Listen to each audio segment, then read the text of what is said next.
मनाली भारत की स्टेट हिमाचल प्रदेश का सबसे ब्यूटीफुल हिल स्टेशन और वो जगह जहां पूरे साल टूरिस्ट आते हैं और सबसे ज्यादा टूरिस्ट का फुटफॉल इसी जगह पर होता है। मनाली में सिर्फ आप खूबसूरत पहाड़ी नहीं बल्कि बहुत ही बेहतरीन झरने, एक बहुत ही खूबसूरत ब्यास नदी, यहाँ का ओल्ड टाउन, मनाली की माल रोड और यहाँ के सारे एडवेंचर स्पॉट, ये सब कुछ कर सकते हैं सिर्फ एक ही जगह पे। हालांकि ये सवाल सबसे बड़ा होता है कि मनाली में कौन कौन सी ऐसी जगह हैं जो घूमी जाएं, कौन कौन से एडवेंचर स्पोर्ट्स हैं जो किए जाएं, कहाँ कहाँ खाया पिया जाए और पूरा मनाली का ट्रिप हम कैसे बनाएं, ये हम सबको नहीं पता होता और इसी वजह से हम शायद मनाली अच्छी तरह नहीं घूम पाते। नमस्कार दोस्तों, मेरा नाम है doctor Anuj Bansal and welcome to Anuj bucket. आज इस वीडियो में हम आपको बताने वाले हैं मनाली घूमने की कंप्लीट ट्रैवल गाइड। जी हाँ, हम आपके सारे सवालों का जवाब देंगे कि मनाली में कौन कौन सी अच्छी जगहें हैं घूमने के लिए, कि सबसे पहले मनाली जगह कैसी है, इसकी ज्योग्राफी, हिस्ट्री और बेस्ट टाइम टू विजिट। हम आपको बताएंगे कि हाँ कैसे आया जाए, कैसे पहुंचा जाए, कहां कहां होटल लिए जाए और बेस्ट लोकेशन क्या है होटल्स लेने की और वो कितने में पड़ेंगे। उसी के साथ साथ हम आपको बताएंगे कि कौन कौन सी जगहें हैं मनाली में घूमने के लिए, खाने पीने के लिए और कौन कौन से एडवेंचर स्पोर्ट्स हैं जो आपको यहाँ मिस नहीं करने चाहिए। फिर अंत में हम आपको बताएंगे कि आपका ये सब करने का खर्चा कितना होगा और आप इन सबकी बुकिंग कहां से करें। तो हमारी वीडियो अंत तक देखना और यदि आप नए हैं तो हमारे चैनल जरूर सब्सक्राइब करें, बस दबाइए लाल बटन जिसके बाद आप दबा सकते हैं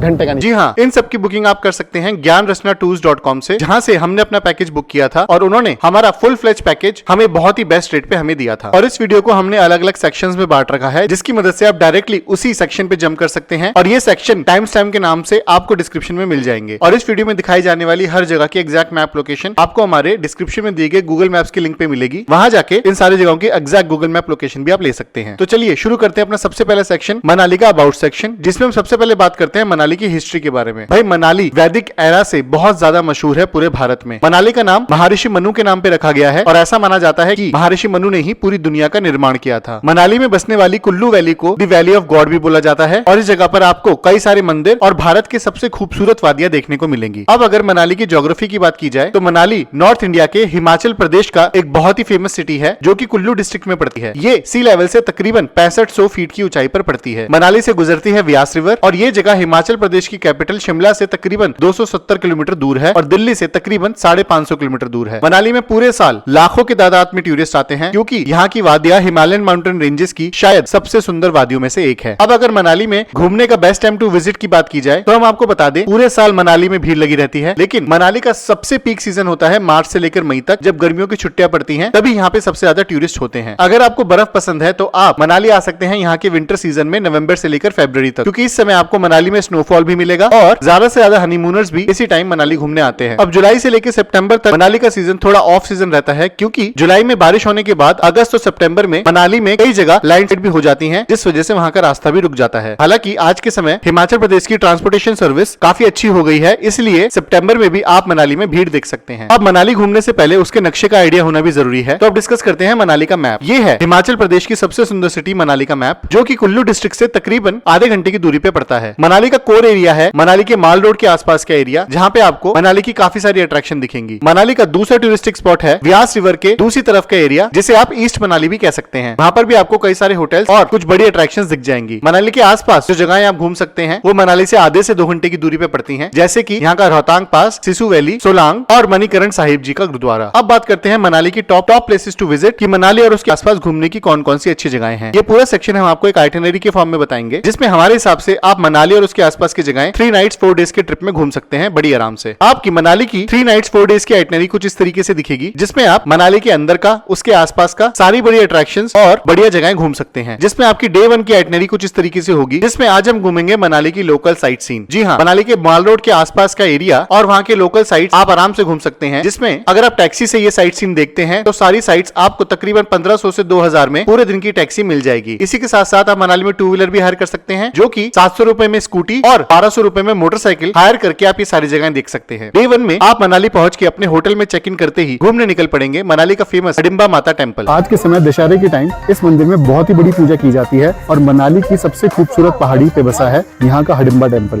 ये मनाली की वो जगह है जहाँ पे सबसे ज्यादा टूरिस्ट विजिट करते हैं, क्योंकि यही जगह मनाली की सबसे फेमस जगह है। इसी वजह से यहाँ पर आना तो बहुत जरूरी है। हिडिंबा टेम्पल घूमने के बाद आप जा सकते हैं उसी के बगल में पड़ने वाला culture folk museum of Himachal. Hidimba temple के पास बना ये म्यूजियम बनवाया गया है यहाँ के यूटोपिया एरिया में। इस म्यूजियम को खोला गया था 1998 में और आज के समय आप इस म्यूजियम में आप रखा देखेंगे हिमाचल की ट्रेडिशनल ड्रेसेस, उस समय के यूटेंसिल्स और यहाँ की म्यूजिकल इंस्ट्रूमेंट। हडिम्बा टेम्पल और म्यूजियम घूमने के बाद आप ओल्ड मनाली की तरफ चल दीजिएगा, जहाँ पर आप सबसे पहले देखेंगे वहाँ का मनु टेम्पल। मनाली के ओल्ड मनाली इलाके में आपको मनु टेम्पल देखने को मिलेगा और यहाँ पर आप महर्षि मनु जी की प्रतिमा के दर्शन करेंगे। कहते हैं, ऐसा माना जाता है कि पुराने जमाने में महर्षि मनु एक बार नदी में नहा रहे थे, तो विष्णु जी ने उनकी परीक्षा लेने के लिए एक मछली का रूप लिया। मनु टेम्पल घूमने के बाद लंच का समय हो जाएगा और ओल्ड मनाली सबसे बढ़िया जगह है लंच करने के लिए, जहाँ पर आप लंच कर सकते हैं वहाँ के drifters cafe. So guys, drifters cafe में आके बैठ चुके हैं और मैंने अभी यहाँ की सिटिंग्स देखी, बहुत ही कंफर्टेबल है। लेकिन इस समय मैं यहाँ पे सोच रहा था या तो पास्ता पिज्जा देख लेंगे या कोई बर्गर के साथ कोल्ड कॉफी पियेंगे। टेस्ट का भी पता चल जाएगा और प्राइसेस का भी पता चल जाएगा। तो मैंने यहाँ पे एक बर्गर मंगाया है और एक कोल्ड कॉफी मंगाई है और उसके बाद ट्राई करूंगा, अगर पेट में जगह बची तो एक वॉफल लूंगा न्यूट्रेला वाला। अब लंच के बाद समय होगा मनाली के एडवेंचर स्पोर्ट्स करने का, जिसे करने आप जा सकते हैं पहाड़ों से कूद के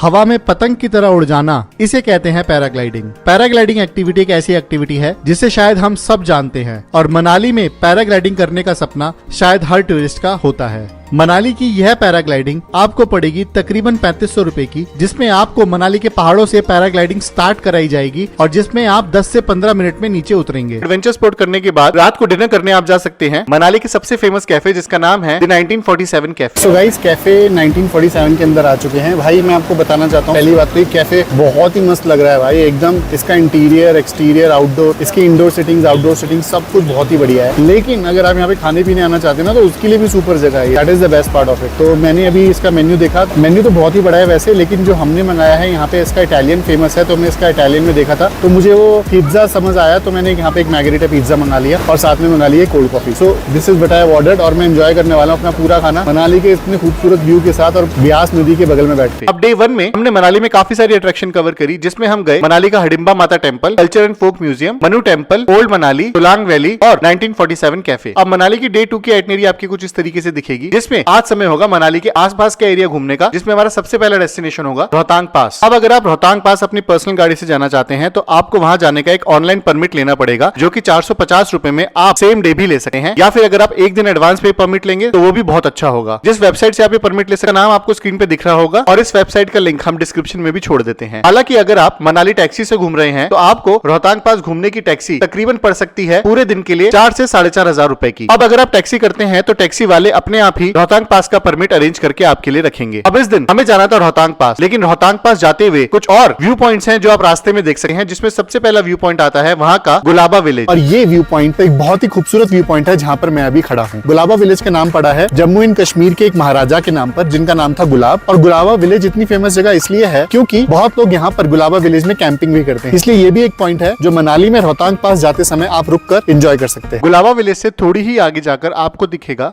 रोहतांग पास से पहले एक और बढ़िया व्यू पॉइंट, जिसका नाम है रिहाला फॉल्स। ये वो वाटरफॉल है जो आपको मिलेगा मनाली से रोहतांग पास जाते समय, और इस रास्ते में ये वाटरफॉल एक ऐसी जगह है जो सबसे खूबसूरत लगेगी आपको यहाँ पर। वाटरफॉल देखने के बाद अब फाइनली आप पहुंचेंगे अपने आज की सबसे बढ़िया डेस्टिनेशन रोहतांग पास। ये जगह दुनिया की सबसे ऊंची मोटरेबल रोड्स में से एक है। जी हाँ, सबसे ऊंची मोटरेबल रोड है खरदुंगला पास, जो कि लद्दाख में है, और रोहतांग ला है तकरीबन 13,000 फीट पे। इस जगह पर आने के बाद आप यहाँ पे बहुत सारी एडवेंचर स्पोर्ट्स एक्टिविटीज कर सकते हैं, बहुत सारे सुंदर नजारों का मजा ले सकते हैं और इन पहाड़ों की ठंड में यहाँ की गरम गरम मैगी एंजॉय कर सकते हैं। इस जगह पर ice skating, paragliding, KTV riding, horse riding और बहुत सारे एडवेंचर स्पोर्ट्स आप कर सकते हैं। ये जगह एक मस्ट विजिट है अगर आप मनाली घूमने आ रहे हैं, इसलिए ये जगह बिल्कुल मिस मत करें। रोहतांग पास से थोड़ी सी ही आगे आपको रोहतांग की सबसे सुंदर रोड दिखेगी, जिसका नाम है रोहतांग कर्व्स। अगर आप ड्राइविंग लवर हैं तो आपको इन रोहतांग कर्व्स में सबसे ज्यादा मजा आने वाला है। सबसे पहली बात तो ये दुनिया की सबसे खूबसूरत रोडों में से एक है, और दूसरी बात यहीं से आपको हिमालयन रेंजेस का एक बहुत ही खूबसूरत नजारा देखने को मिलेगा। बस अगर आप गाड़ी में हैं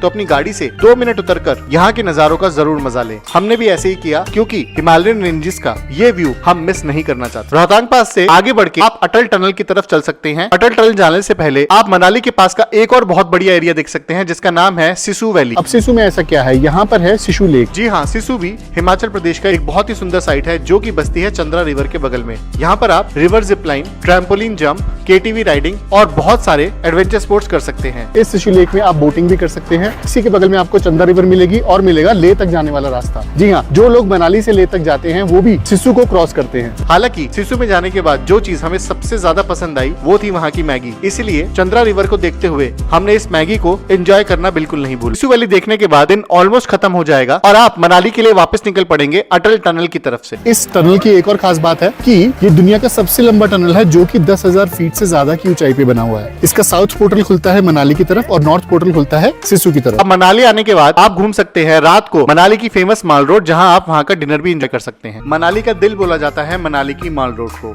ये वो जगह है जहां पर आपको पूरे दिन और पूरी रात सबसे ज्यादा टूरिस्ट एंजॉय करते हुए दिखेंगे। मनाली की माल रोड में मनाली का सबसे बढ़िया खाना, यहाँ का स्ट्रीट फूड और शॉपिंग लवर्स के लिए सबसे ज्यादा दुकानें आपको मिलेंगी। हालांकि क्योंकि हम फूड लवर थे, इसलिए जब हम पिछली बार मनाली गए थे तो उसकी माल रोड पे हमने वहाँ का सबसे बढ़िया रेस्टोरेंट ट्राई किया था। तो पीछे है हमारे चॉपस्टिक रेस्टोरेंट और अभी अंदर चल के पूछते हैं यहाँ पे। वैसे तो यहाँ पे रात का टाइम है, डिनर और लंच के लिए ही ये जगह बेस्ट है। अभी डिनर में हमें चाइनीज खाने का मन रही है। यहाँ पे चाइनीज, जापानीज और तिब्बतीन कजिन सबसे ज्यादा मिलता है। तो पहले मेन्यू देख लेते हैं जाके, अगर अच्छा लगेगा तो बैठेंगे, वरना और भी बहुत ऑप्शन है वो एक्सप्लोर करेंगे। Let's go. तो इस तरीके से खत्म हुआ हमारा मनाली का डे 2, जिसमें हमने घूमा मनाली का famous Gulaba village, Rahala falls, Rohtang pass, Rohtang curves, Sissu, Atal tunnel और मनाली की माल रोड। अब मनाली का डे 3 आपका कुछ इस तरीके से दिखेगा, जिसमें आप साउथ मनाली का एरिया घूमने जा सकते हैं। अब आज के दिन आपका टैक्सी का खर्चा हो सकता है 2500 से 3000 रुपए तक का। आज के दिन आप जो सबसे पहली जगह घूमने जाएंगे वो होगा मनाली के साउथ में बसा वहाँ का फेमस नागढ़ कैसल। नगर कैसल पहले यहाँ के राजाओं का घर हुआ करता था, तब तक जब तक ब्रिटिशर्स ने इसे हथिया नहीं लिया। जब ब्रिटिशर्स यहाँ पर आए तो राजा ज्ञान सिंह जी ने ये कैसल उनको बेच दिया। ये कैसल बनवाया गया था 1460 में राजा सिद्धि सिंह जी के द्वारा, और इस कैसल में आपको यूरोपियन और हिमालयन आर्किटेक्चर दिखाई देगा। नागढ़ कैसल घूमने के बाद आप उसी के बगल में स्थित गौरी शंकर मंदिर के दर्शन करने भी जा सकते हैं। जब भी आप मनाली के नगर पार्ट में आएंगे, जहाँ पर आप नगर कैसल देखने भी आ सकते हैं, तो नगर कैसल देखते समय अपनी गाड़ी या व्हीकल पार्क कर दीजिएगा उसकी पार्किंग में, और वहाँ से आप पैदल गौरी शंकर मंदिर के दर्शन करने आ सकते हैं। इस मंदिर में पूजा की जाती है भगवान शिव और माता गौरी की। इसके अंदर आपको शिव जी और गौरी जी की प्रतिमाओं के दर्शन होंगे, और साथ ही में बाहर आपको एक बहुत ही सुंदर नंदी जी की मूर्ति भी मिलेगी। गौरी शंकर मंदिर घूमने के बाद आज समय है हमारी मनाली की फेमस वाटर राफ्टिंग करने का। और ये वाटर राफ्टिंग करने आप जा सकते हैं कुल्लू और मनाली के बीच के एरिया में, और कुल्लू में ही सबसे बढ़िया वाटर राफ्टिंग कराई जाती है। ये है हमारी ब्यास रिवर, जिसपे हम वाटर राफ्टिंग करते हुए जाएंगे। तकरीबन 8 किलोमीटर की वाटर राफ्टिंग है हमारी, और आधा पौना घंटा लगेगा, और उसके बाद वही गाड़ी हमें हमारी गाड़ी तक पहुंचाएगी। You up at night, yeah. Make all the demons quiet, yeah. We were built to thrive, yeah.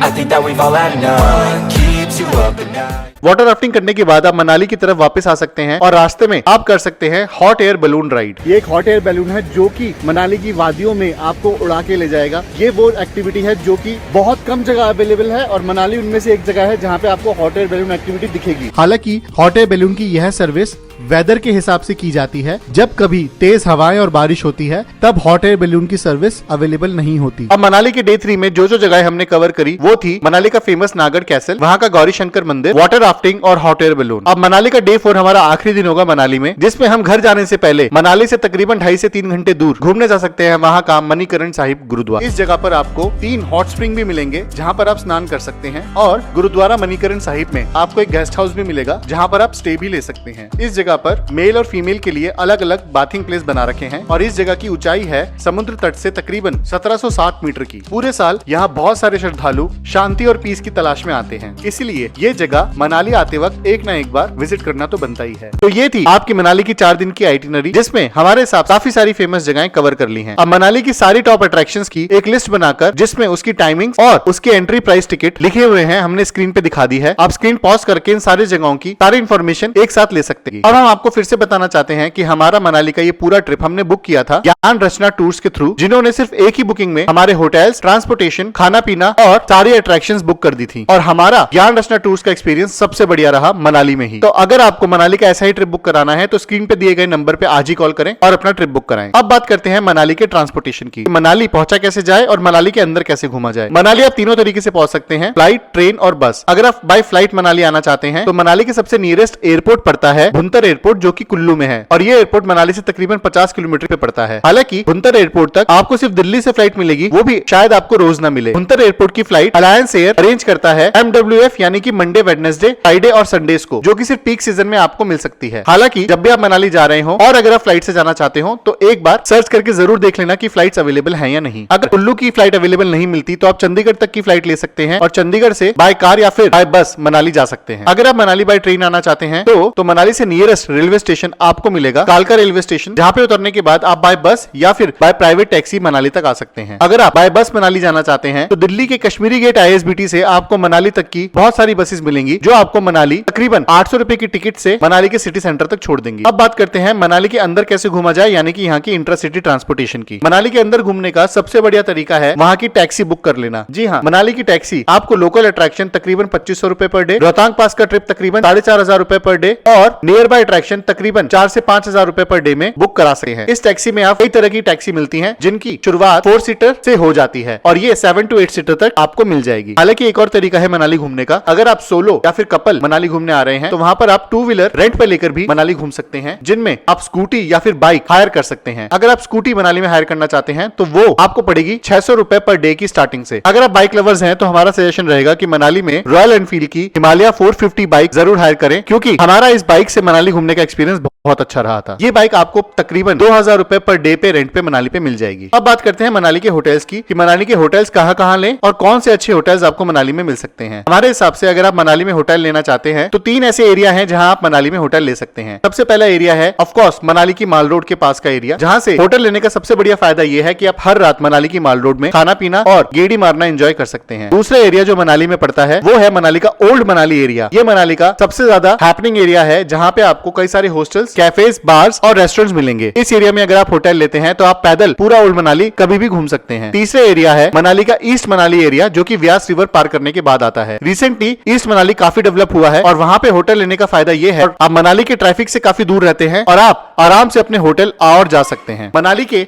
कुछ अच्छे होटल्स के एग्जांपल हमने आपको स्क्रीन पे दिखा दिए हैं, जिनमें आता है मनाली का famous parkland view resort, Mars resort और MNP द विलेज वेन्यू। हमारा पर्सनल एक्सपीरियंस इन होटल्स के साथ अच्छा रहा है, इसलिए हम आपको ये होटल सजेस्ट कर रहे हैं। ये सारे होटल ज्ञान रचना टूर से बुकिंग करा सकते हैं, हालांकि आप अपने हिसाब से अपना होटल चेंज भी कर सकते हैं। अब बात करते हैं आपके बजट की, कि आपका मनाली का ये पूरा ट्रिप ऑर्गेनाइज करने का आपका खर्चा कितना होगा। अगर आप मनाली बाय फ्लाइट से जाते हैं तो आपका दिल्ली से आने और जाने का कुल्लू तक का टिकट लग सकता है 8000 रुपए का। अगर आप बाय बस जाते हैं तो आपका आने और जाने का टिकट लग सकता है दिल्ली से तकरीबन 2000 रुपए का। अगर हम होटल की बात करें तो हमारे हिसाब से आपको मनाली में 3 दिन के होटल लेने पड़ेंगे। अगर आप अच्छे लग्जरी होटल्स लेते हैं तो आपका खर्चा होगा तकरीबन 20000 रुपए का और एक एवरेज होटल आपको 3 दिन का पड़ेगा तकरीबन 8000 रुपए का। ट्रांसपोर्टेशन का खर्चा आपका अपने हिसाब से वेरी करेगा, जिसमें आपका खर्चा 3 दिन का 5000 रुपए से लेकर 10000 रुपए तक का ट्रांसपोर्टेशन हो सकता है। खाने पीने का खर्चा भी आपका 3000 से 5000 रुपए तक का मनाली में हो सकता है। इस हिसाब से अगर आपका मनाली का एक एवरेज ट्रिप देखा जाए तो वो 18000 रुपए का और एक लग्जरी ट्रिप तकरीबन 40 से 45000 रुपए का मनाली का बना सकते हैं, जिनमें अगर आप मनाली की एडवेंचर स्पोर्ट्स एक्टिविटी भी जोड़ लेते हैं तो आपका खर्चा 22000 रुपए से लेकर 45000 रुपए तक का हो सकता है। सो गाइस, ये थी हमारी complete travel guide to Manali. I hope आपको वीडियो पसंद आई है। पसंद आई है तो लाइक करें, नए हैं तो सब्सक्राइब करें और यदि हमसे कोई इन्फॉर्मेशन छूट गई है या फिर कोई इन्फॉर्मेशन गलत दे दी गई है तो हमारे कमेंट सेक्शन में उसे लिख के सही भी कर दें। और हमने सिर्फ ऐसी मनाली की ही नहीं बल्कि हर जगह की कंप्लीट ट्रैवल गाइड बना के अपनी एक ऐप में डाल दी है। इसका लिंक आपको हमारे डिस्क्रिप्शन में मिलेगा, जाके वो ऐप आज ही डाउनलोड करें और वहां जाके हर जगह की कंप्लीट ट्रैवल गाइड और आप हमारा ज्वाइन बटन क्लिक करके हमें सपोर्ट भी कर सकते हैं। तो it was very nice to be with you again. Be well,